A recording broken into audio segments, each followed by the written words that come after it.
شہباز گل کے گھر والوں پہ بھی پولیس نے مقدمہ دائر کیا ہے اور وجہ یہ بتائی ہے کہ جب ہم ان کے گھر پہ ریڈ کرنے گئے تو ہمارے ایک معصوم پولیس والے سے ان کے گھر والوں نے سیل فون اور 15,000 روپے چھین لیے.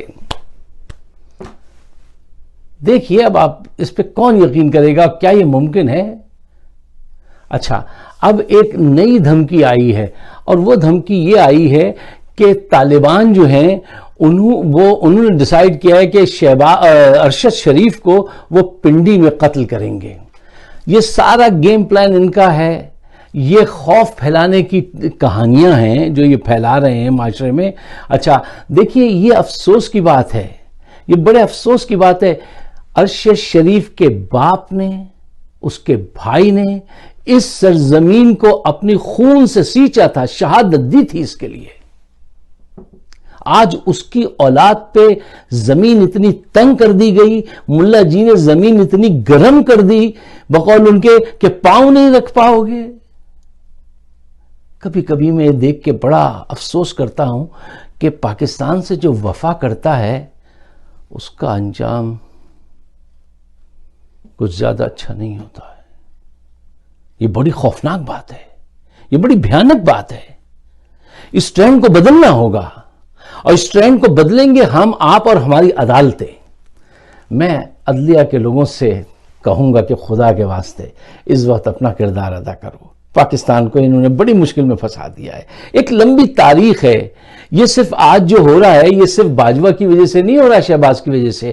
یہ بہت عرصے سے ہو رہا ہے، لیکن اس کی سپیڈ جس نے آگے بڑھا دی ہے وہ یہی ہے، باجوہ اور شہباز.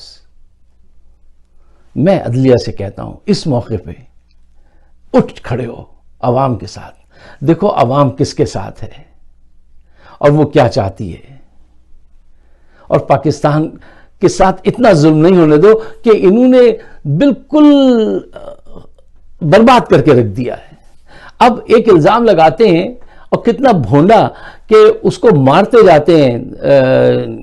گل کو، شہباز گل کو کہتے ہیں کہ یہ بتاؤ فیض حمید جو ہیں جنرل صاحب وہ کتنی مرتبہ ملے عمران خان سے ہیں، اور الزام یہ لگاتے ہیں کہ یہ شہباز گل فوج کو بدنام کر رہا تھا. فوج کو تو تم خود بدنام کر رہے ہو، تم الزام لگا رہے ہو اپنے جنرل پر، اس کو ڈسپیوٹ پیدا کر رہے ہو. تم خود فوج کے خلاف جو ہے خیالات، لوگوں کے جذبات پیدا کر رہے ہو.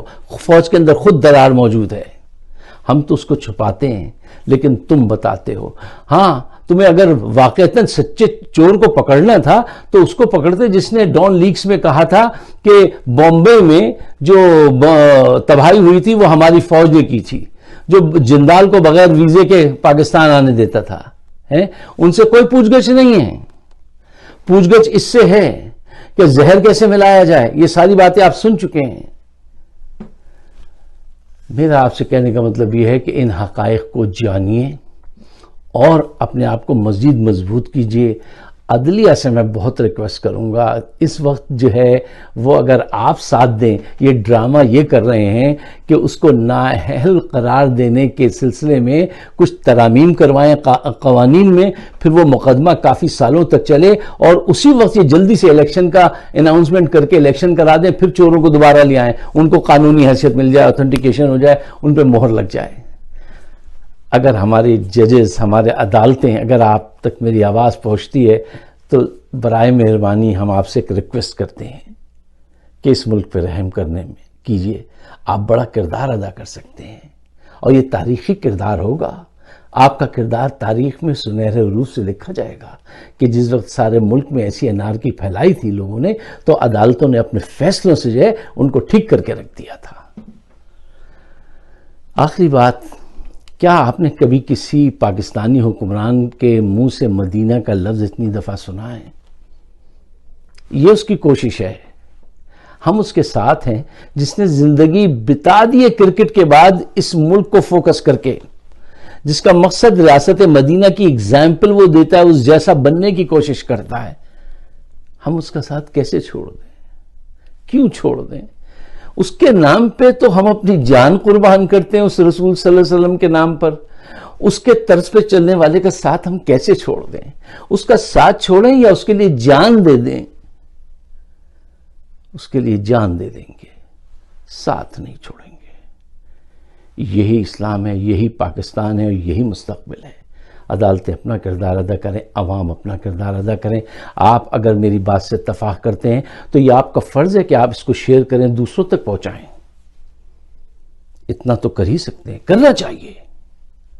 مجھے اپنے خیالات سے ضرور نوازی۔ آپ سب کا بہت بہت شکریہ۔